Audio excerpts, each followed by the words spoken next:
Should we start it?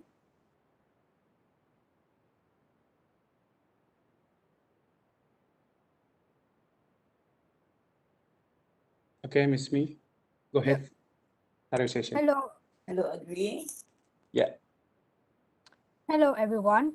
I welcome you to our webinar program. My name is May, and I'm the IT at SEAMEO RETRAC Vietnam.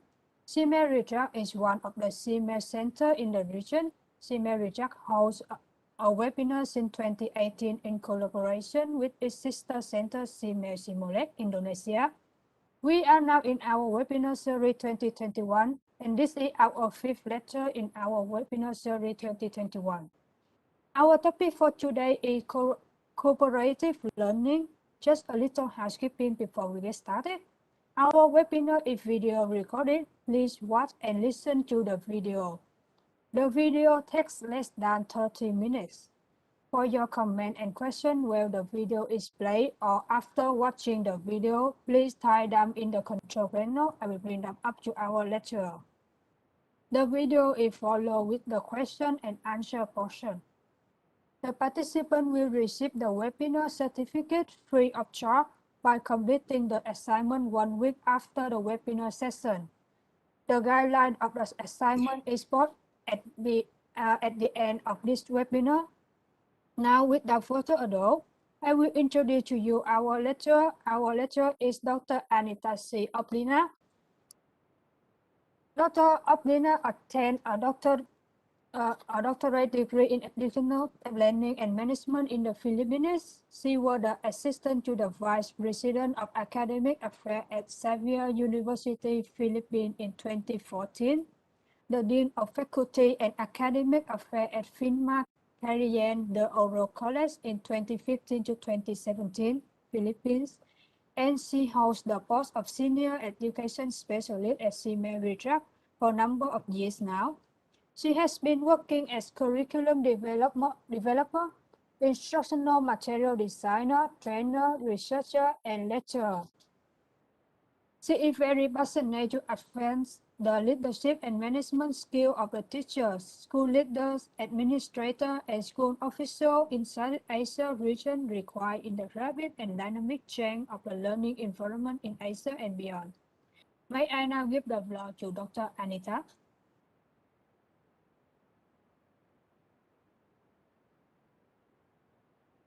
Okay, thank you so much, Miss Me, for your introduction. And to our participants, I would like to welcome you all for this webinar series, which is the 5th lecture series. This topic is about cooperative learning. And again, as already said, there are 2 parts of this presentation. The first part is our video recording, so I would like to invite you to watch the video. And then the second part will be the question and answer. That will be the time then that I will be listening of what you think about cooperative learning. So we are going now to start by watching the video.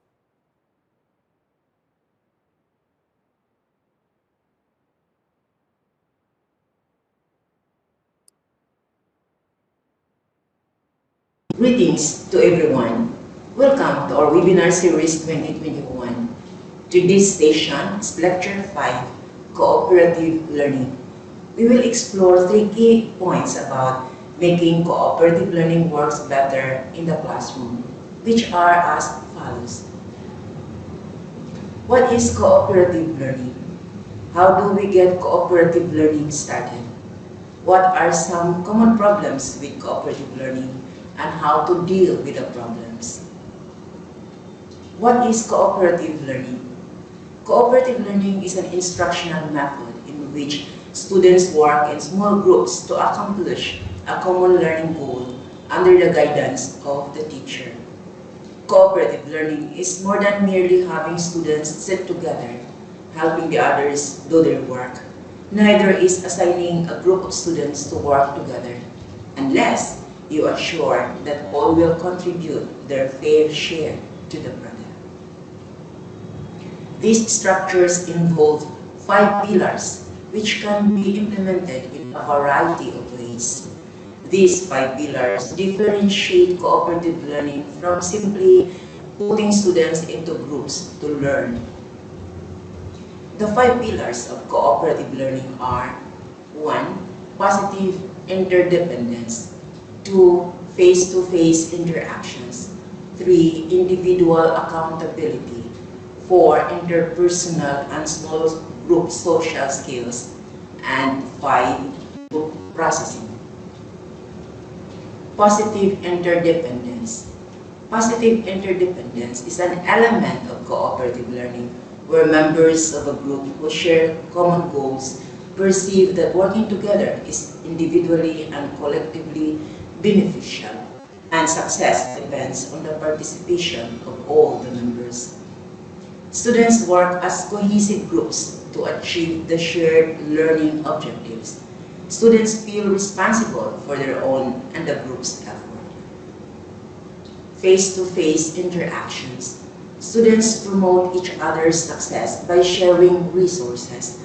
Both academic and personal support are part of this mutual goal. Students help, encourage, support one another, and praise each other's effort to learn.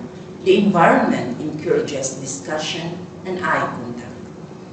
Students assist and interact with each other to solve problems. Individual accountability. Each student is accountable for his performance and learning. Each student does the best work, shares ideas, and helps group functions effectively. Each student is responsible for doing her or his part. The group is accountable for meeting its goal. Students learn together but perform alone. Interpersonal and small group social skills. Students work together, trust each other, and resolve conflicts constructively to achieve a common goal. Group members gain direct instruction in the interpersonal, social, and collaborative skills needed to work with others. And group processing. By reflecting on the learning process, the effectiveness of contribution of the members of the group improves. Group members analyze their own and group's ability to work together and improve group performance. Why does cooperative learning matter in the 21st century? For one thing, cooperative learning gives students practice collaboration as one of the 21st century's essential skills. As manufacturing is automated and information can be obtained with a few clicks, higher level skills like communication, creativity, and collaboration are more valued. These are skills computers can't really replicate. The work of human beings is going to involve more and more of those kinds of skills in professional spaces, higher education, and community life. Giving students regular opportunities to share physical space and actually talk through complex problems is a gift. They may not get anywhere else. So yes, cooperative learning is worth it. Keeping that in mind, we'll go ahead to the second key point. How do we get cooperative learning started? Steps to get cooperative learning started: before implementation, during implementation, and after implementation. Before implementation, step 1, develop a positive classroom environment. Devise ways for students to become acquainted early in the year. Have them work on a mural, newsletter, play, or other project. Model and encourage polite, respectful behavior toward others. Reward students for such social skills as helping others, giving and accepting praise, compromise, and others. Step 2, reviews to organizing groups and assigning academic tasks. Develop a cooperative climate in the classroom. This can be accomplished by engaging students in fun team-building activities in which they support each other in a team effort to achieve non-academic or easily achieved academic goals. These activities might take the form of non-competitive and active games. Step 3. Consider the upcoming academic task and determine the number of students who will be assigned to each group. The size of the group will depend on the student's ability to interact well with others. 2 to 6 students usually comprise a group. Step 4. Decide how long the groups will work together. It may range from one task to one curriculum unit, one semester to a whole year. Most often, the teacher will vary the composition of groups every month or two so that each student has a chance to work with a large number of classmates during the term or year. Step 5. Determine the academic and behavior interpersonal objectives for the task. Step 6. Plan the arrangement of the room for the upcoming group-oriented task. Arrange group seating so that students will be close enough to each other to share materials and ideas. Be sure to leave yourself a clear access lane to each group. Step 7. Prepare materials for distribution to the group. Indicate on the materials that students are working together. Avoid work activities that don't really encourage or require students to actively collaborate in a group. When students are working on independent tasks, simply clustered at tables, a revision is necessary. Step 8. Determine roles for group members. In addition to cooperating and brainstorming with others, each group member should be assigned a duty to perform during the project. For example, the positions of starter, the first person to use the materials, supervises any assembly of materials, encourager or taskmaster, motivates others to work their hardest and contribute to the discussion, reader, responsible for seeing that all members begin with the same information and understand the nature of the task, reads print instructions and reviews record sheets aloud to the group, raiser, reinforces the responses of others, researcher, locates and obtains needed materials and information, returns materials after use, in charge of inventory, summarizer or reporter, periodically explains what has occurred and later presents group findings to the entire class. Recorder writes down all important data, decisions, contributions, accomplishments, writes results on the board and sharing with the entire class. Coach makes sure that everyone understands what has occurred to this point.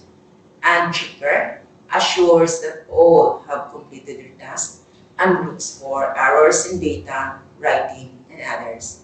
Might be appropriate to the assignment. Implementation. Step 9. Explain what will occur. Explain the rules, which include contributing to the team effort, listening to teammates, helping other team members, and asking the teacher for help only if it is a question of everyone in the group. Previous to this, you should have devised a way to eliminate groans and complaints from high achievers and socially popular students who may not approve of the composition of their group.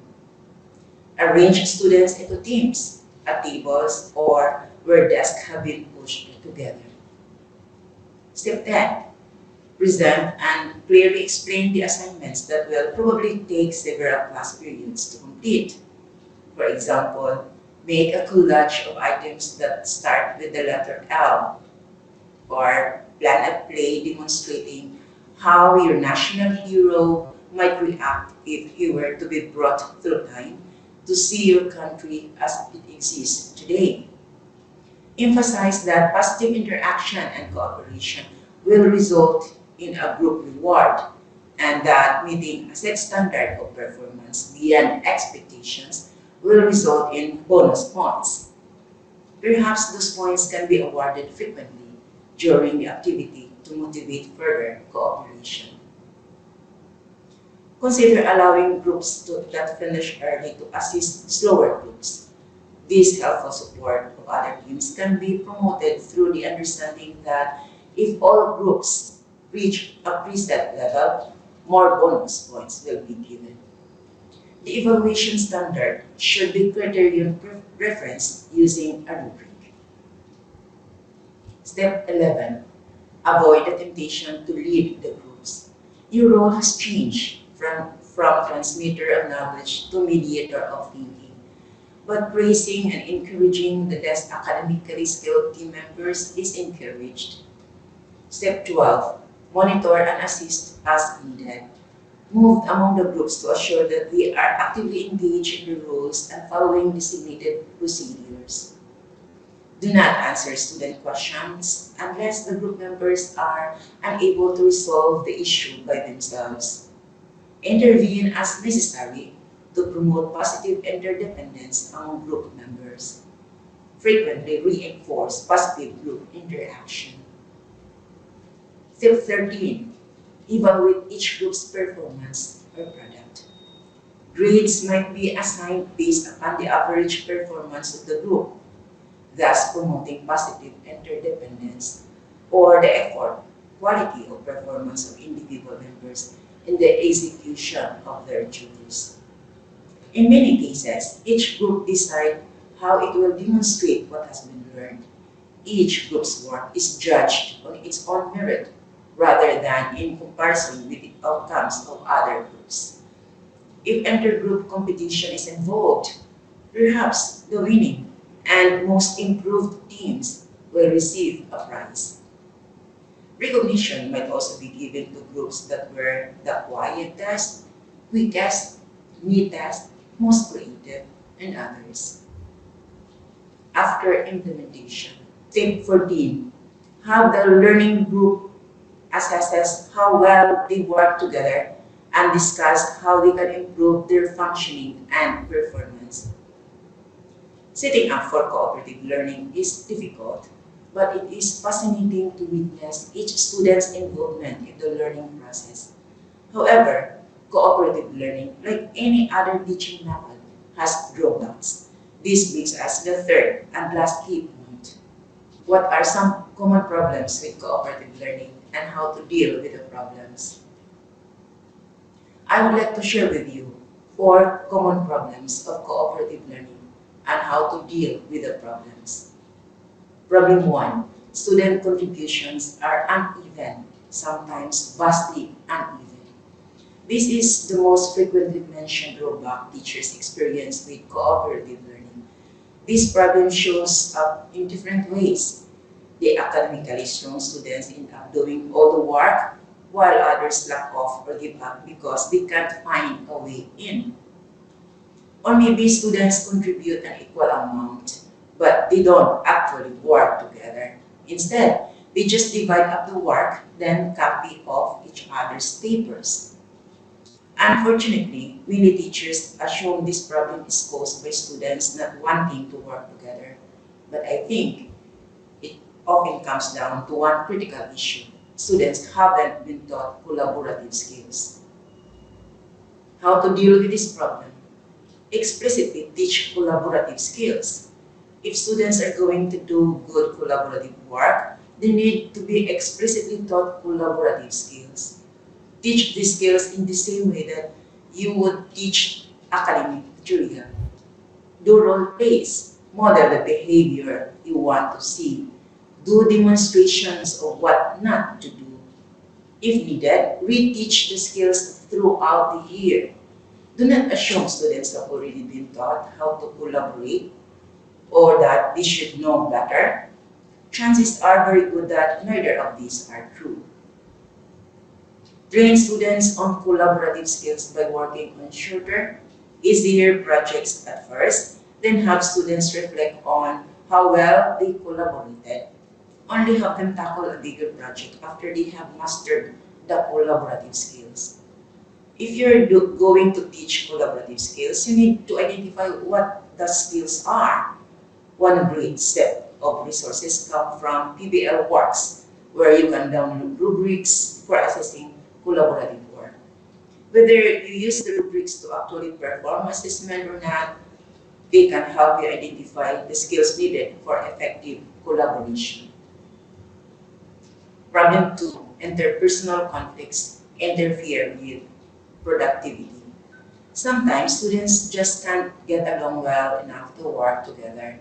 This conflict sometimes exists prior to a group's formation. Students may have a history with one another that has nothing to do with your class. Personal problems can also arise after group work starts, as students discover personality traits that create irritation or conflict. These kinds of conflict should not be treated lightly. When students don't feel socially or emotionally comfortable with other group members, they won't be willing to take the kinds of risks that are necessary for learning. How to deal with the problem? Start with team building. Delay the academic work and focus on building the team relationship. Do this through team building games and activities. The website SEAMEO.com has lots of these. You can try. Survey students ahead of time. Have students complete a form. Recognize students' reasons for not wanting to work together. Do not dismiss their preferences wanting to work with their friends. Survey students during group work. Have students complete daily reflection sheets. This will help you detect problems early on and address the problems. And work with students to solve problems. Rearrange groups or allow some students to work independently, but other times, work with students to develop better social and collaborative skills. Problem 3. Off-task behavior waste time. Whether it's excessive talking, inappropriate device use, or general fooling around, a lot of cooperative time can be wasted when students just aren't doing the work they're supposed to be doing. How to deal with the problem? Do check-ins. Establish specific tasks or benchmarks that groups need to complete and show you when they're done. Breaking the larger project into smaller tasks not only keeps everyone moving, it can also tell you which groups are starting to fall behind the others. These check-ins can be required for individuals or for whole groups. Some teachers assign points or grades for this to add extra incentive. Use a timer. Several teachers said that setting a timer for the completion of certain tasks help keep groups on track. And look at the assignment. Students may have trouble focusing on the task because it doesn't really engage them. Maybe it's not personally meaningful to them. Maybe it's too easy. Maybe it's too confusing. Any of these shortcomings can make it much more difficult for students to stay on task. And no matter how many checks you put in place, if it isn't inspired or poorly designed assignments, you will be fighting an uphill battle. And problem 4, student absences can throw everything off. Ideally, all group members will be present for the whole lifespan of a project, but things happen, and the longer the project, the more likely you are to have absent students. One missed day is usually not a big deal, but if a student misses multiple work days when the group should be actively collaborating, it becomes much harder for that person to make an equal contribution. How to deal with the problem? Plan ahead. Design projects where some components require all group members' participation, but others are done by individuals and might even be considered like to have rather than must have. That way, if one person is unable to do their part, that part can just be dropped without impacting the whole project. Make sure roles and responsibilities are clearly defined ahead of time for each student so that the work doesn't just get pushed around randomly. If a student is absent for a few days, it's clear what they need to do to catch up. And if they are unable to do it, the other group members can decide who takes on their task. If students set goals together and include contingencies for absences in a group contract, then there will already be an agreed upon plan to put into action. Leverage technology. Have students use a platform like a shared Google Drive or a HyperDoc for keeping all project materials in one cloud accessible place. as long as the absentee has home internet access and is well enough to work, he or she can keep at it from home. Some teachers allow groups to use Skype, FaceTime, or Google Hangouts to video chat with a missing group member during regular class time. If live video chat isn't an option, students could still document their meeting with video and share that with the absent student later. And course correct. If a student's absence lasts long enough to impact the group and the above solutions aren't working, the teacher may redistribute the workload among remaining members, remove the student from the group, and give that student an individual assignment to replace the group task. If you spell this out in the contract or rubric ahead of time, the process should be fairly straightforward. I have just said what I have in mind to share with you about cooperative learning. I'm hoping that this vision provides you with some food for thought, insights, and ideas that you can apply in your classroom and share with your colleagues. To close our session, I'd like to leave you with a few thoughts. Cooperative learning is based on group work, but it's also much more than that. The core element of cooperative learning is to showcase the positive effects of interdependence while underlining the importance of personal responsibility. This happens naturally in cooperative learning since students work with one another, but they are all have a different task to accomplish or concept to explain.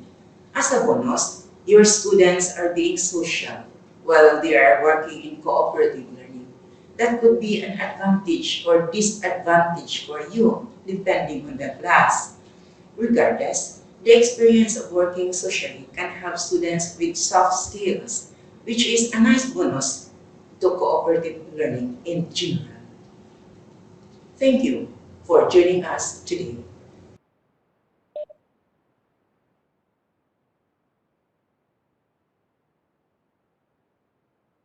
Okay, we have just finished watching the video.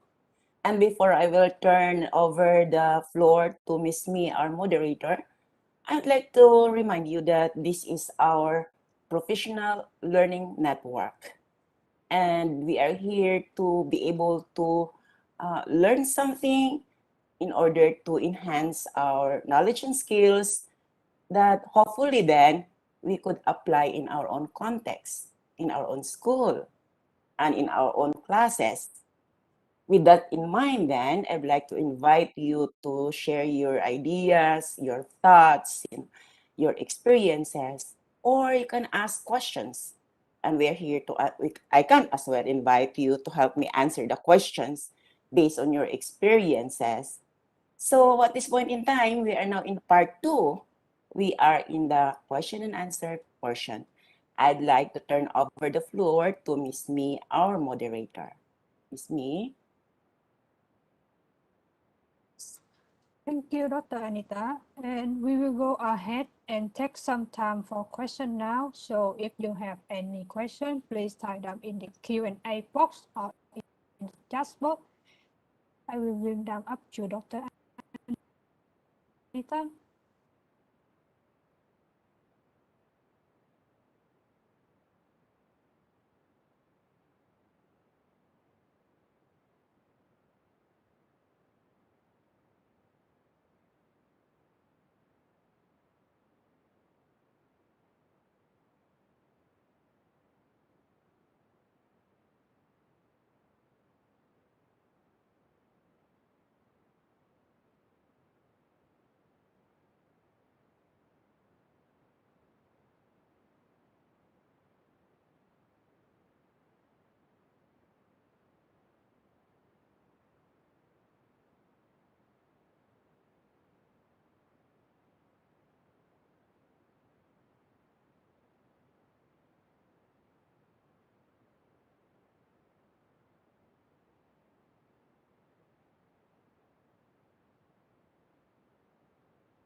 So it looks like we don't have the question yet. Oh, we have a question from Isma Mandarin. The question is cooperative learning a pedagogy? Okay, yeah. Yeah, thank you so much, Me. Yes, so the question is really interesting. The question is about, is cooperative learning a pedagogy, right? Now, when we speak of pedagogy, we are referring to teaching strategy or teaching style, or an approach to deliver the lesson. I would say cooperative learning is an approach. It is, I would say, a strategy that we use, in order to allow students to be performing, to allow them to work by themselves. And if we see like lecture is of course a pedagogy. It's also a teaching strategy, but it's quite really different from cooperative learning. We all are aware about it. So the question is it a pedagogy? My answer is yes. It is a style. It is a strategy. It is your way of letting students understand the topic at hand. So in this way, this is a kind of student-centered, because the teacher here will act as a moderator or as a facilitator, a mediator of learning and thinking. So it's really the work of the students. And I suppose, and research really says that cooperative learning is very effective, because students learn from doing, not by telling them. The information is retained when we ask students to perform something. And cooperative learning is leading to collaborative skills as well, which is a 21st century skill. That's cooperative learning or collaborative learning, I would say, would not be duplicated by computer. This is original. So this is the thing that we must do in the school, so that students would be able to use their creativity, use their critical thinking to perform something.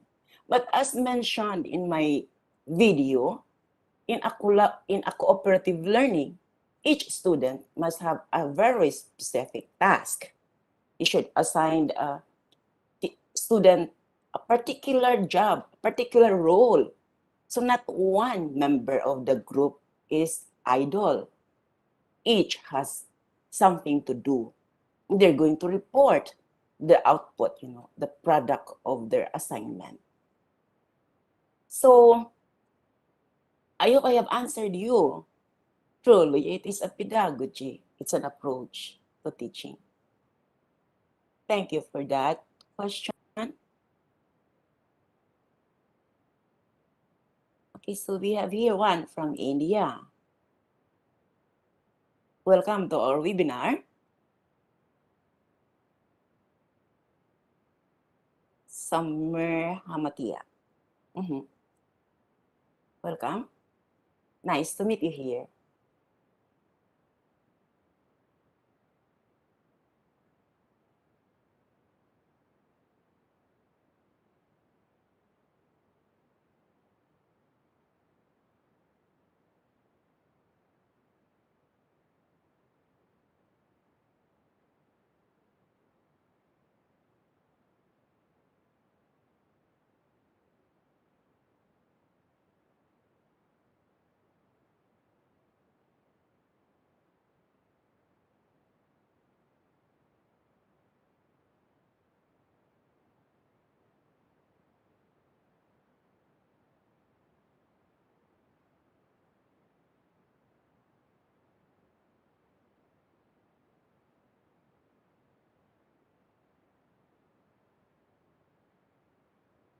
Yes, we have another question from Fika.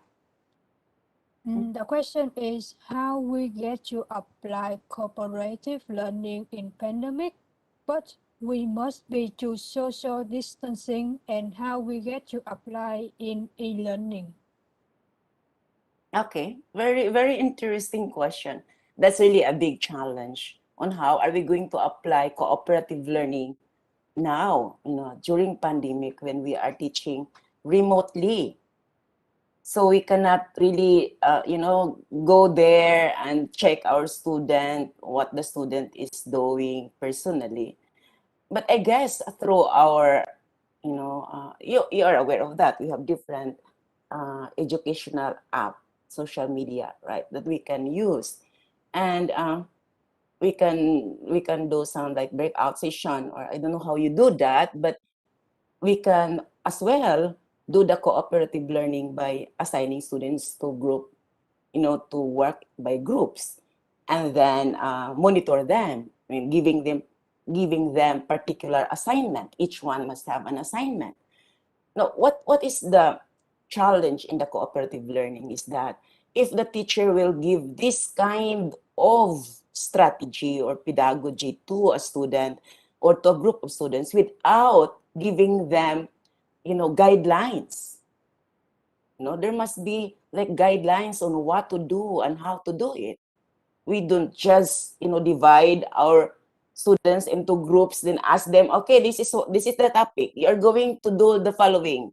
Okay, you have the question, and then you do the step on how to do it, probably.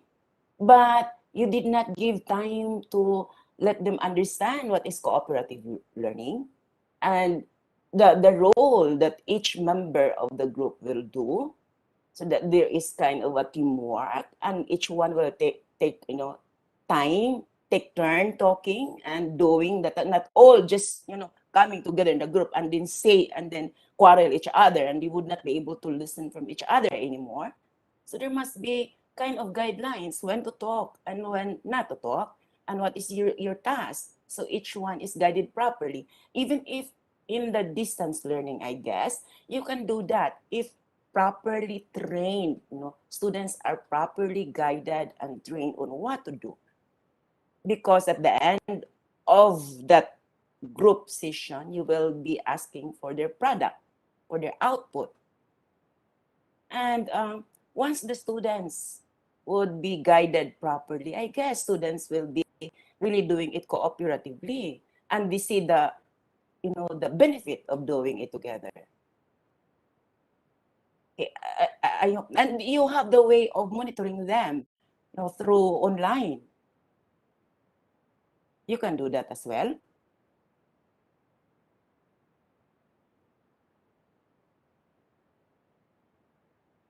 Okay, so I hope I have given you my insight, Mr.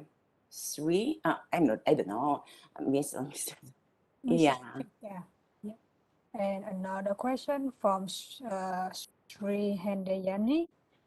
How cooperative learning can be applied to distance learning? Mhm. Yeah, I think I have given some few thoughts about it. You can apply cooperative learning to distance learning by really you have to plan ahead, and before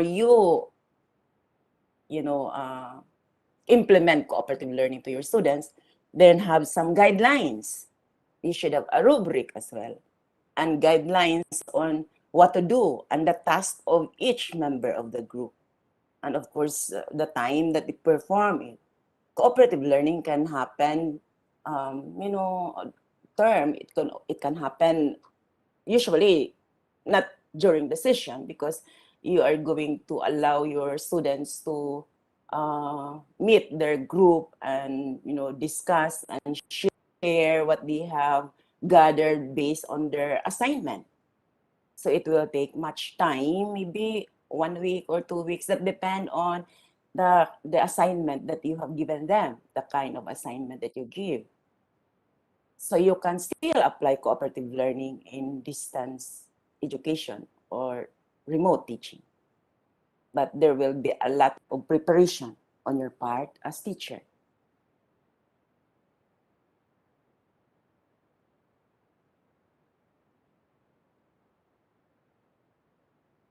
Okay.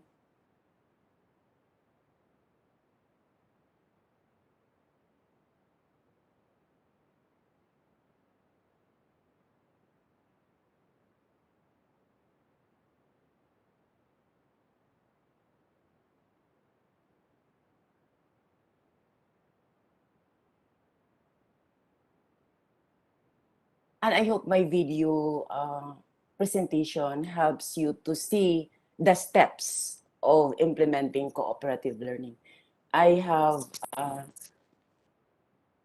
outlined from step 1 to step 14, I guess, so that you will really be able to see the sequence on how to prepare yourself as well as to prepare your students for cooperative learning if you would like the cooperative learning to be successful. And once your students are already familiar of that, it would no longer be that big challenge on your part. They will do it and they will look forward to doing their cooperative learning because they will know that they will learn in the process and they will appreciate each member of the group, so that each one is important in the group. Then they will value each other as a team. And I hope that cooperative learning becomes a culture in the class so that it will really develop students' kind of interdependence and responsibility and accountability of their assignment as individual and as a group. And it will make sense in the 21st century because big challenge in our education this time.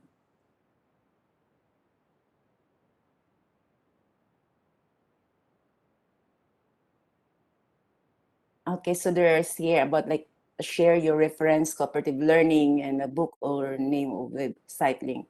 I will send that later.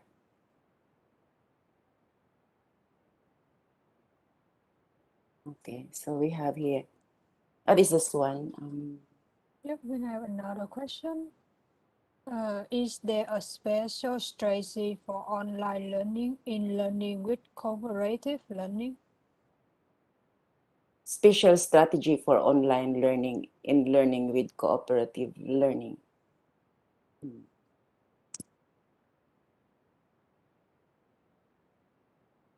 I'm trying to understand what are you saying about special strategy here for online learning.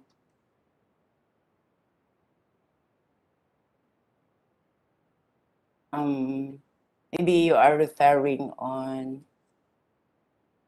because we say when we speak of cooperative learning, it's already a strategy. It's already a teaching style. So that, of course, in the online learning, we have the asynchronous and synchronous time. So that during the time when you want meet, when you are offline, then that will also be the time when the students are doing their assignment.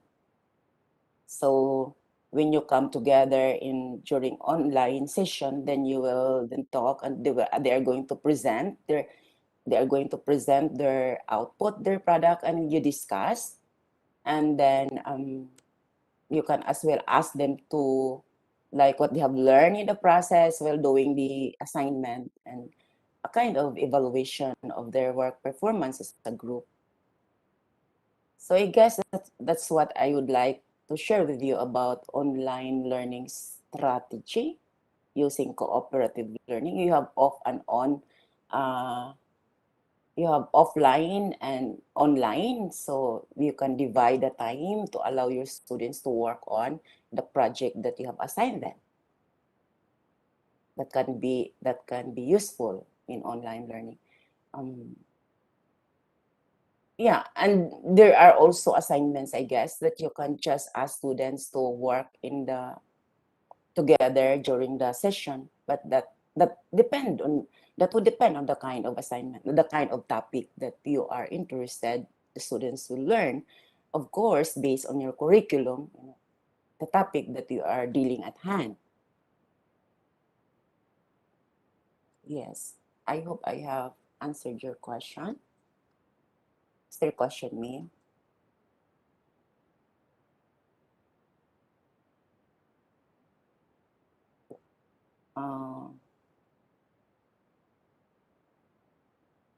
From Isma. Is this me? Yes, we have a question from Isma. What are the limitations of cooperative learning at a strategy in class? Okay, very good question, Isma. Now, yeah, I guess one drawback or limitation of cooperative learning as a strategy in the class is that if the dominant students will, you say in a group, for example, and you have the students who are domineering, who are popular, and these students might be talking and doing all the work and left other members behind. So other members who are, like a mediocre, maybe shy or not so, I would say, unlike the dominant student, might feel like left out during the group work. And that is one drawback, of cooperative learning. So how do we handle that? How do we deal with that problem then? If there are students who are so dominant and popular in the group and who would monopolize the talking and the doing of the group work, this is it now. The teacher should have like prepare much of the time. Like, for example, each member of the group should have. Am I okay? Am I heard me?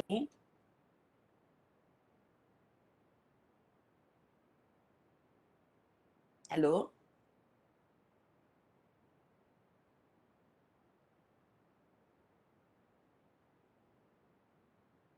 Hello?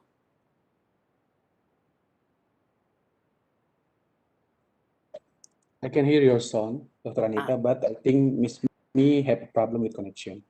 Okay. Thank you so much. Okay, so back to the question about what are I think I the. have a problem with the connection. Okay, it's fine. You're back now. So about the drawbacks, no limitation of cooperative learning. So one is the domineering student, and the in the group, and the teacher has to address that even before, maybe before the session, before the task is assigned. How? By giving particular task, and there should be really a very good guideline about it. When to talk during the group discussion.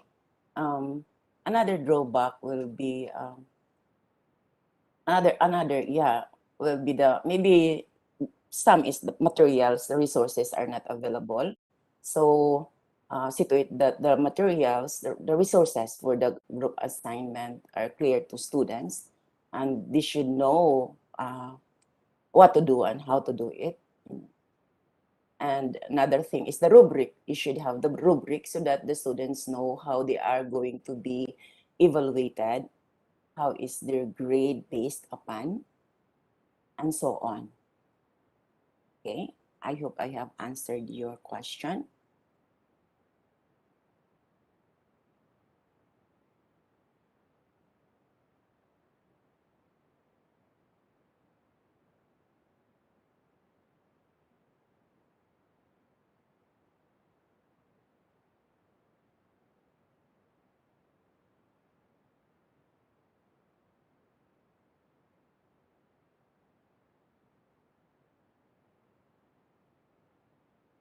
So I guess you are already doing cooperative learning.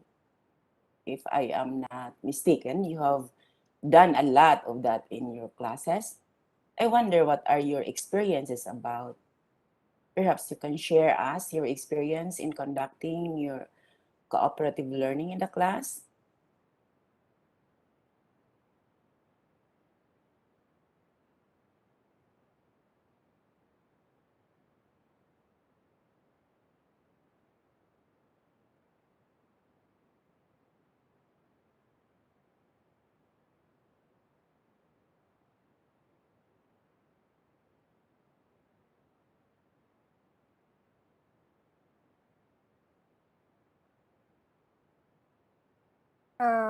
I think we have uncovered the question from participant. Yeah, so are there other sharing from our participants? Like they would like to share something before we close our session. So by the way, our participants are we have from Indonesia, from India for today's session.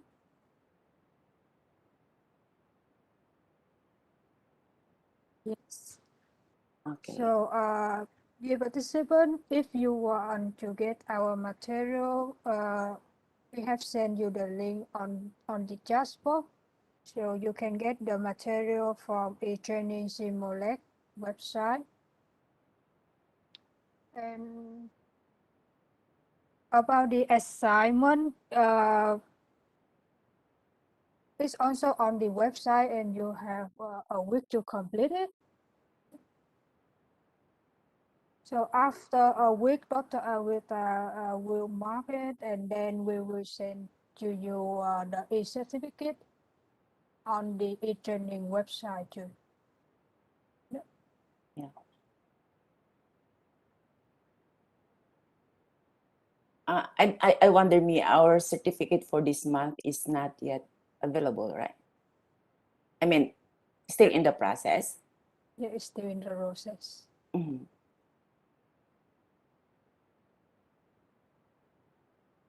Oh, so the voice is not so clear. I'm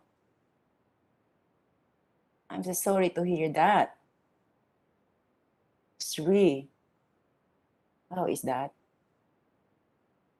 I'm In sorry. my set, it's very clear, Dr. Anita. Okay. Thank you. Maybe problem connection from the participant. Mhm.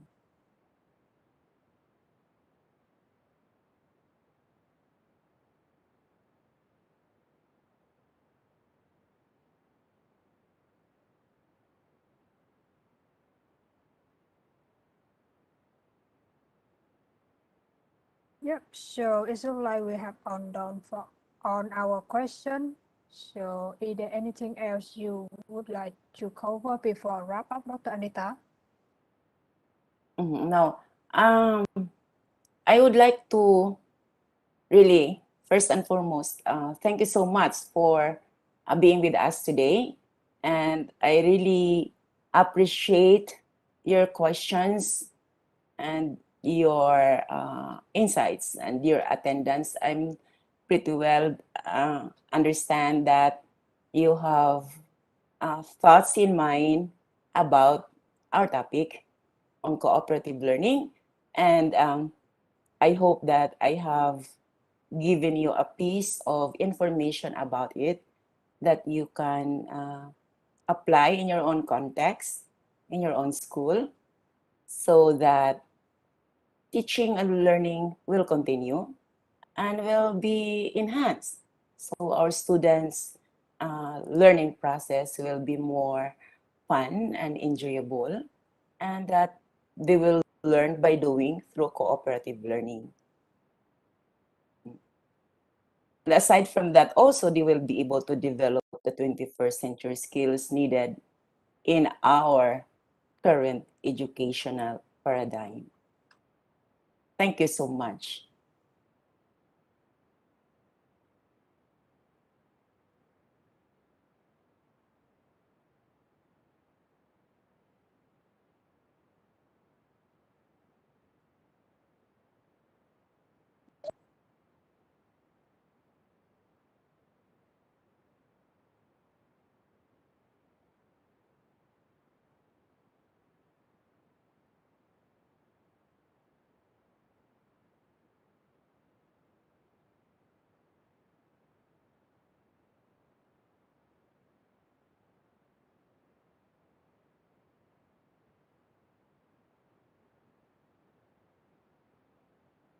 Okay, Miss Me, thank you so much for your time.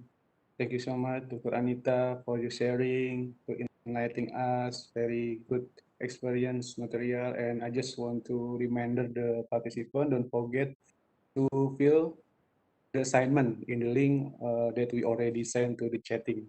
Yeah, the chatting link. Just click the news and update tab, then you can see the link for the assignment. That's enough for me. Thank you so much for our sister, Retrac, Dr. Anita, and Miss Me. Thank you so much. See you in the next webinar. Thank you so much. Thank you. Yeah. See you.